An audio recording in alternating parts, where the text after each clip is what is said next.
നമസ്തേ, ഞാൻ ഡോക്ടർ രഞ്ജിത്ത് ഹരിയാണ്.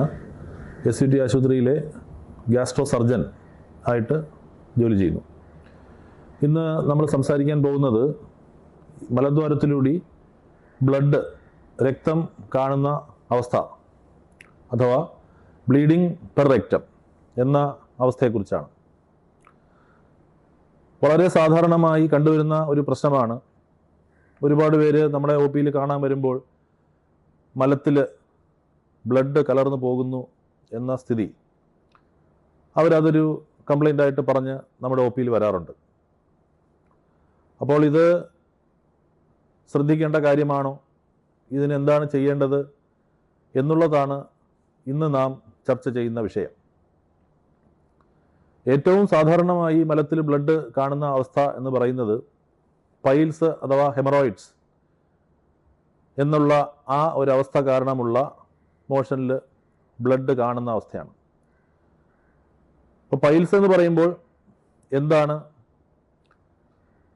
മലദ്വാരത്തിൽ നിന്ന് വെളിയിലോട്ട് തള്ളി നിൽക്കുന്ന ചെറിയ രക്തക്കുഴലുകളുടെ ഒരു കൂട്ടായ്മ, അതാണ് പൈൽസ് എന്ന് നമ്മൾ പറയുന്നത്.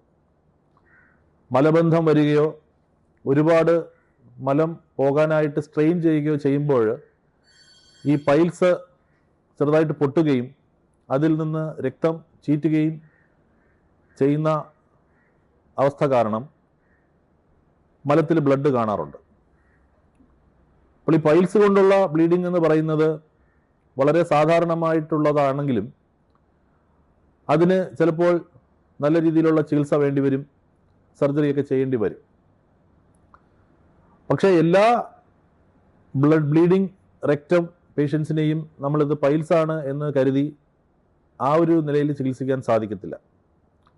കാരണം ഇത് പൈൽസാണ് എന്ന് പറഞ്ഞ് തള്ളിക്കളയുമ്പോൾ ചിലപ്പോൾ സംഭവിക്കുന്നത് മറ്റുള്ള കുറച്ചുകൂടി സീരിയസ് ആയിട്ടുള്ള കാരണങ്ങൾ കൊണ്ടുള്ള ബ്ലീഡിങ് ആകാം. അതിൽ പ്രധാനപ്പെട്ടവ എന്ന് പറയുന്നത് വൻകുടലിനെയോ മലാശയത്തിനെയോ ബാധിക്കുന്ന പോളിപ്പുകളോ ക്യാൻസറോ ആകാം. അപ്പോൾ ഇത്തരത്തിലുള്ള ബ്ലീഡിംഗ് ആണ് എന്ന് തിരിച്ചറിയേണ്ടത് ഈ രോഗികളുടെ മാനേജ്മെൻറ്റിന്, അവരുടെ ചികിത്സയ്ക്ക് ഏറ്റവും പ്രധാനപ്പെട്ടതാണ്. നമ്മൾ ഒരു പേഷ്യൻ്റ് ബ്ലീഡിംഗ് ആയിട്ട് നമ്മളെ കാണാൻ വരുമ്പോൾ ആദ്യം ചെയ്യുന്നത് ഡിജിറ്റൽ എക്സാമിനേഷൻ, അതായത് മലദ്വാരത്തിനകത്തോട്ട് ഗ്ലൗട്ട ഒരു ഫിംഗർ ജെല്ലി പരട്ടി മലദ്വാരം പരിശോധിക്കുക എന്നുള്ളതാണ് ഏറ്റവും ആദ്യമായിട്ട് ഡോക്ടർമാർ ചെയ്യുന്നത്.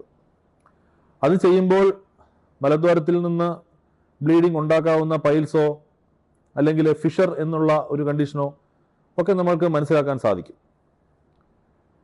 വിരലെത്താവുന്ന ദൂരത്തിലുള്ള മറ്റുള്ള കാരണങ്ങളും ചിലപ്പോൾ നമ്മൾക്ക് മനസ്സിലായെന്ന് വരാം.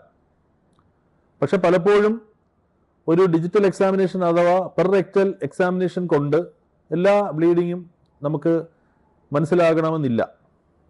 അതിന് മുകളിൽ നിന്ന് ഉള്ള ഒരു കാരണത്താൽ മോഷനിൽ ബ്ലഡ് വരുന്ന അവസ്ഥ ഉണ്ടാവുകയാണെങ്കിൽ അത് നമ്മൾക്ക് ഈ ഡിജിറ്റൽ എക്സാമിനേഷൻ അഥവാ റെക്റ്റൽ എക്സാം കൊണ്ട് നമുക്ക് മനസ്സിലാക്കാൻ സാധിക്കുകയില്ല. അപ്പോൾ നമ്മൾ ചെയ്യേണ്ടത് ഈ പേഷ്യൻറ്റിനെ പരിശോധനയ്ക്ക് വിധേയമാക്കുക എന്നുള്ളതാണ്. അതിലേറ്റവും പ്രധാനപ്പെട്ട പരിശോധന എന്ന് പറയുന്നത് സിഗ്മോയിഡോസ്കോപ്പി അഥവാ കൊളോണോസ്കോപ്പി എന്ന ടെസ്റ്റാണ്. ഏകദേശം വൻകുടലിൻ്റെ ഒരു 40-50 സെൻറ്റിമീറ്റർ കാണാൻ പറ്റുന്ന പരിശോധനയാണ് സിഗ്മോയിഡോസ്കോപ്പി.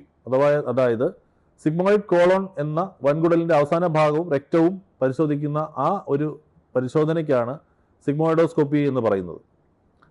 കൊളോണോസ്കോപ്പി എന്നാൽ കോളോൺ അഥവാ വൻകുടലിൻ്റെ മുഴുവൻ ഭാഗവും, പൂർണ്ണമായും വൻകുടൽ മുഴുവനും നമ്മൾക്ക് കാണാൻ പറ്റുന്നതിനെയാണ് നമ്മൾ കൊളോണോസ്കോപ്പി എന്ന് പറയുന്നത്.